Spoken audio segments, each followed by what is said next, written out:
Why some kids laugh too much. The hidden truth. Have you ever met someone who laughs at everything, like you tell them the most basic joke and they start rolling on the floor? Or maybe they overreact so much that it feels fake. You know the type. The class clown, the one who's always making jokes, the one who turns every serious moment into something funny. We've all been there. You're just trying to have a normal conversation and they hit you with the... But have you ever stopped to wonder why? Well, it turns out this isn't just random personality. There's actually a deep psychological reason behind it. And in this video, we're going to break it all down: why some kids laugh too much, why they react too strongly, and most importantly, what's really going on inside their minds. Get ready to dive deep, folks, because this is going to get interesting. All right, first up, let's talk about loneliness. Yeah, it can be a real downer, right? But it's more common than you think, especially for kids. A lot of kids who overreact or laugh too much are actually dealing with loneliness underneath it all. Think about it: if you don't have strong friendships, you might feel the need to act extra just to be noticed. Snap. It's almost like saying, hey, look at me, I'm fun, I belong here. They're trying to fit in, you know? But here's the thing. Even if they have friends, these friendships might not be deep or meaningful. They might still feel like an outsider, like they don't truly belong. So they overcompensate by laughing and reacting a lot. It's their way of trying to connect, to feel like they're part of the group. And, sometimes it works. People are drawn to laughter, but it can also be exhausting, right? Imagine feeling like you constantly have to put on a show just to be accepted. That's tough. So if you know someone who's always on, maybe reach out to them. A little genuine connection can go a long way. Okay, next up, and this one's a biggie: insecurity. We all have our insecurities, right? But some kids, they use laughter as a shield. They might be afraid of being judged, so instead of showing weakness, they just joke about everything. Let me give you an example. Let's say a teacher asks a question and they get it wrong. Instead of feeling embarrassed, they might laugh really hard and make fun of themselves before anyone else can. Oh man, I'm so dumb. What was I even thinking? It's a classic defense mechanism. It's like they're saying, see, I'm in on the joke. No need to laugh at me. I'm already laughing at myself. It helps them avoid feeling exposed, vulnerable. And hey, sometimes a little self-deprecating humor can be healthy. But when it becomes a constant way to deflect and avoid real feelings, that's when it becomes an issue.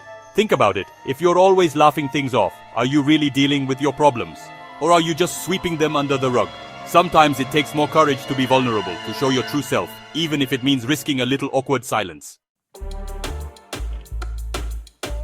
All right, let's be real for a second. Everyone wants attention in some way. It's a basic human need, right? But some kids, they don't get enough of it, especially at home. Maybe their parents are always busy, or they feel ignored, overlooked, so they start doing whatever it takes to get noticed.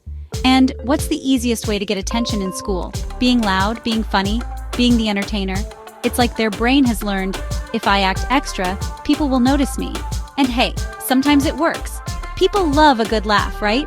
But again, it can be exhausting. It's like they're always on, always performing. And deep down, they might just be craving genuine connection, a real conversation where they don't have to be on all the time. If you're a parent, a teacher, or even just a friend, pay attention to the kids who are always trying to make everyone laugh. Are they really happy, or are they trying to fill a void? Sometimes, the kids who need the most love are the ones who ask for it in the loudest ways. Last but not least, let's talk about social anxiety. Ever been in an awkward situation and just started laughing for no reason? Yeah, me too. It's like your brain short-circuits, and all you can do is laugh. That's social anxiety kicking in, my friends. And for some kids, it's a daily struggle. They might struggle with normal conversations, with making eye contact, with just being themselves around other people. So they laugh too much just to keep things from feeling weird, to fill the silence. It's a way to deflect attention, to avoid saying the wrong thing. But here's the thing. Sometimes the wrong thing is exactly what needs to be said. Sometimes the most awkward moments are the ones that lead to the deepest connections. If you know someone who seems to laugh a lot in social situations, especially if they seem uncomfortable, try reaching out to them one-on-one. Maybe they just need a safe space to be themselves, without feeling like they have to perform. And hey, if you're the one struggling with social anxiety, know that you're not alone. It's okay to feel awkward. It's okay to stumble over your words. Just keep putting yourself out there, and eventually you'll find your people. At the end of the day, not every loud person is happy, and not every quiet person is sad. We're all complex, multifaceted individuals, right? If you see this in someone or in yourself, just know you're not alone. It's okay to laugh, but it's also okay to be real, to be vulnerable, to let your guard down and show the world who you really are. Because the real you, the one who laughs when they're genuinely happy and isn't afraid to shed a tear when they're sad, that's the you the world needs to see. So go out there and be your amazing, messy, perfectly imperfect self. And remember, you've got this. So in the end, I think this is exactly why every school should have a kids counselor, someone who understands, listens, and helps students deal with emotions they might not even realize they're struggling with.